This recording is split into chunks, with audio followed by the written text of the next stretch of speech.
down.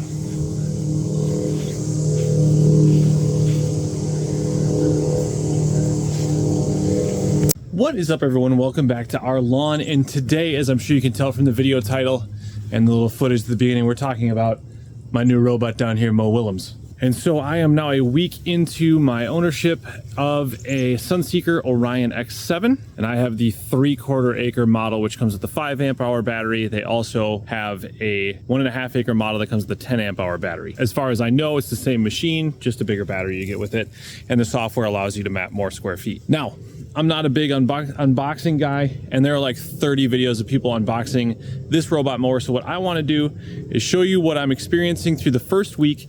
And also, I bought this myself. This is not a mower that was sent to me with the intent of me making content about it. This was something I had gone out into the world, determined that I wanted, and purchased myself. So I can say whatever I want to about it. So if you want to follow along, get a sense of what it's like to own one of these machines, this is going to be the right place for you. And this is the perfect video. And as time goes on, I'll continue to update you on its performance and what I feel about it, what I'm learning, strengths, weaknesses, etc. So like I said, we're not going to unbox this. I already did that. You can go check those things out. I want to talk about my experience with setup, the benefits and the performance of the machine so far, and what issues I've had and things that I hope they fix. So first, let's talk about setup. In general, it was as advertised for these mowers, which is basically you can take it out of the box, you get the RTK plugged in and in a good spot, you get the charging station plugged in a good spot, you put the mower on the charging station, and you're ready to go. And like I said, generally speaking, that was all it took. My RTK is over there, probably temporarily because it's kind of an inconvenient spot for it, but it's a perfect spot for it from the purposes of having a clear view of the sky and being in a great place for an RTK unit.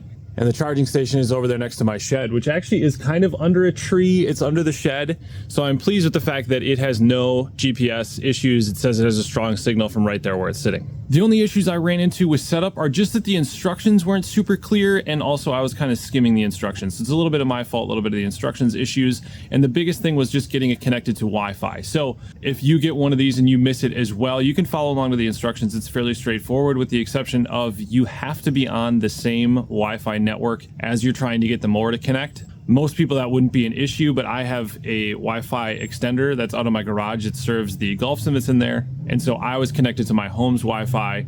The mower was trying to connect to the garage Wi-Fi. And so that doesn't work because I'm not on the same network for both. And then the other thing, once I figured that out and then it still didn't work, that was because I was trying to connect to the 5G, and in little fine print at the top on the app, it says you have to have a 2.4 gigahertz connection. Once I did all that, everything went perfectly smoothly. Then when it came to mapping, I have my 3 zones. I have the backyard, I have the front yard, and then I have the side yard. It moves very slowly. So I was kind of excited about being able to walk it around the edge of the property and map out all the zones, whatever, and that excitement wore off about a third of the way through mapping just my backyard. It's really slow. But despite being very tedious, it worked exactly as advertised. I only had to do it one time. The zones mapped out themselves perfectly, and we've had no issues with them. One thing I did intentionally when mapping the zones all the way around my property, and you can kind of see if we come right here where the mower stopped mowing is right about there. And then I have the landscape bed. Something I saw complaints for other models was that the GPS wasn't inch precise, and they tried to run it right up along their natural landscape beds or some other place that it could fall into. It falls in there, it gets stuck, and now you got to go retrieve it before it'll continue to mow. So I left a good 21-inch regular walk behind push mowers width from all my landscape beds, which just then requires me once a week, once every 2 weeks, however often I feel like it, running my push mower just around the perimeter of all the property. Also with that, it has been extremely accurate in terms of its positioning, at least here on my property. And really the only place that the unit would fight is just it goes down back over there next to the practice facility, and that's under some pretty heavy ash tree cover. Otherwise, pretty clear view of the sky from my property. So far in terms of GPS accuracy, it has been unbeatable. As you can see, it is laser straight. And one thing I'm noticing it does on this particular overlap setting is the wheel just misses the previous wheel track, so it's not going over the same thing. Also, you can hear here how quiet it is compared to my voice talking.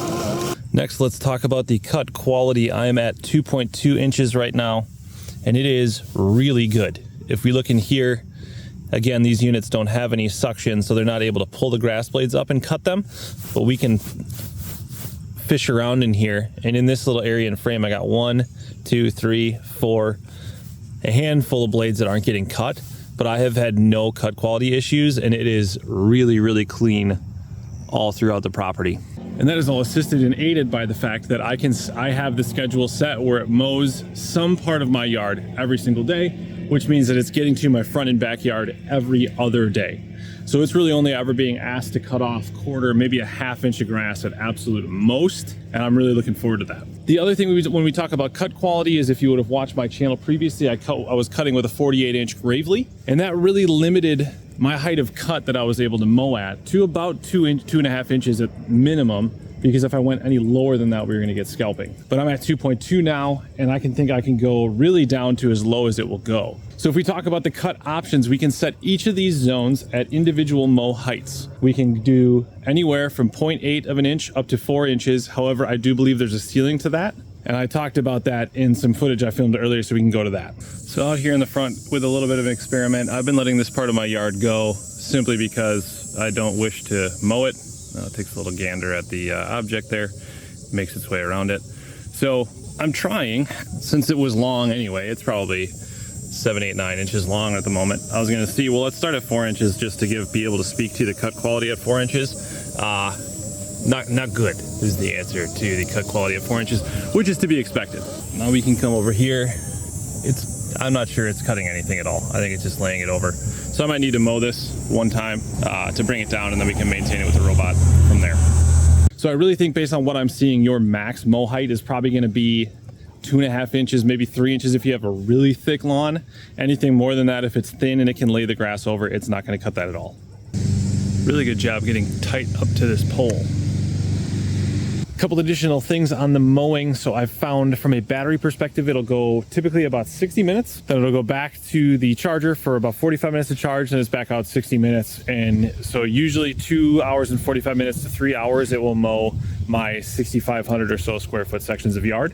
The other thing are the options for mower selection. You can pick a height every 0.2 of an inch, from 0.8 of an inch to 4 inches. And then there are pattern settings from the AI generated, which is, it will decide the most efficient way to cut and do that exactly the same way every time. Or there is also what they call traceless, which is a weird thing to call it. I would call it like varying or rotating, or I don't know what I would call it, but not traceless. But anyway, that's where it rotates the direction every time, so it's not going over the same pattern. So it'll go kind of around the clock on the angle and change up the variability. And there's also a slow blade speed and high blade speed settings. I believe there's really no reason to ever run the low blade speed. It's not really adding that much from a battery life perspective, and the cut quality is much better on the high speed. So I think that's everything I wanted to cover from the mowing perspective. Then I want to walk you up to the front yard and show you something which is really my only real complaint about the unit so far. And it also will tie us into customer support, which I want to talk about, which is important, I think, with these kind of startup companies and this newer technology. The customer support is going to be super helpful. But an issue with the mower right now is it is supposed to simply travel to the next zone. So it's got to go from my backyard where you saw the station there. It's got to come all the way around the side of my house, and then it comes through the front yard. Well, let's look at something, because I wanted to test lowering the height of cut on my side yard over here, because I've neglected it and I don't really care, and it's a perfect stomping ground, a perfect place to test that out. However, right there, you can see the mower's path that it takes when it comes through the front yard to go over to the side yard. The mower is supposed to only transport itself from one place to the other. However, currently, the way that it's set up and the way that the software is functioning is that it's mowing on its way to the destination. And worse still is that it is mowing at the height of cut of the zone that it's going to. So it doesn't even know that it's in backyard zone, front yard zone. When it's coming through, it just says, I'm going to mow the side yard. On that particular day, I was going to try at 1.8 inches. So it set itself to 1.8 inches. It started mowing, and it just cut this path through here. Now it's healed. It was, a ½ inch shorter than I was cutting anyway. It wasn't a huge deal.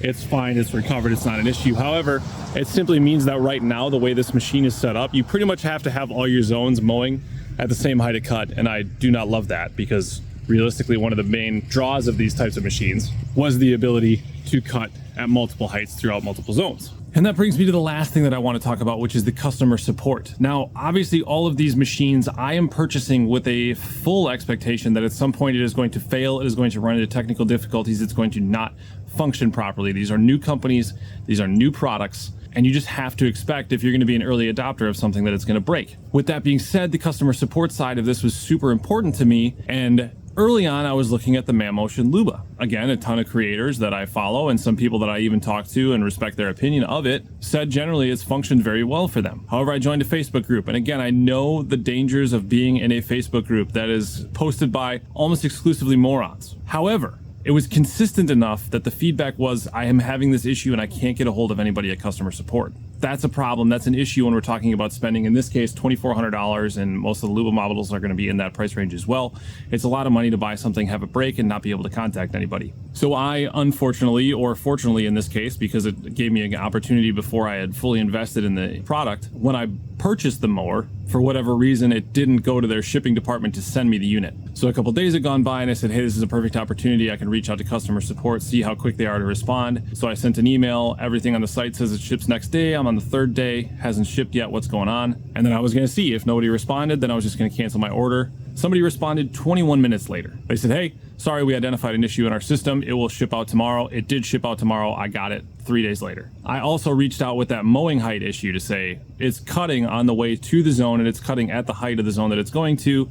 Again, this time it was maybe 2 hours later, I got a response that said, yes, that's a known issue we have. We're working on it. Hopefully we can get that fixed in the next firmware release. So to me, that's critically important that the customer support is there. Now I have every zone set at 2.2 inches.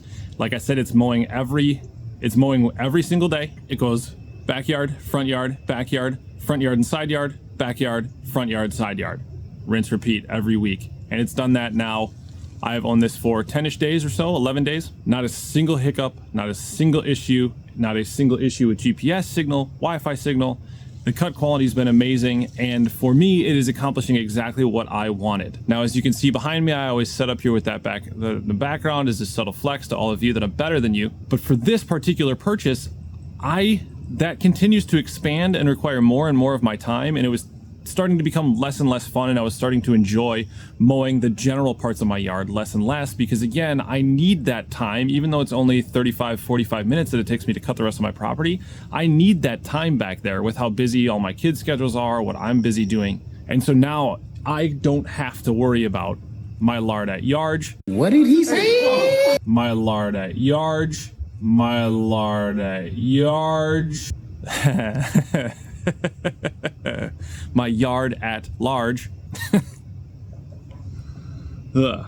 And even the other day, I have been spraying fungicide back there while it's mowing my yard. I have been cutting back there while it's mowing. I'm back to the office for work. I'm at the office. It's cutting. I'm not losing any of this time. I don't have the lunch at home kind of thing to come out here and mow it anymore. So it's all taken care of. So for me, this has been a purchase that I absolutely am extremely happy that I made so far. I'm not going to recommend it yet. Apparently, as just a customer of the company, you get a affiliate link. I'm not going to put that in until at least the 1 month video because I don't want to recommend you purchase this based on 1 week of its operations. It should work for a week. I want to see it for a longer period of time before I truly recommend it to anybody. However, again, I'm very, very happy with the purchase and it's working perfectly so far. So that's what I wanted to cover here. Again, kind of the first week with the mower, what I'm seeing, what I'm experiencing. Relay that all to you for anybody who's maybe looking at a possible robot mower as an option. Like I said, I will do more content on this robot as time goes on. I'll probably do a 1 month, then I'll do like a year-end thing. I'll probably get back to it in the spring again once we start firing up and mowing,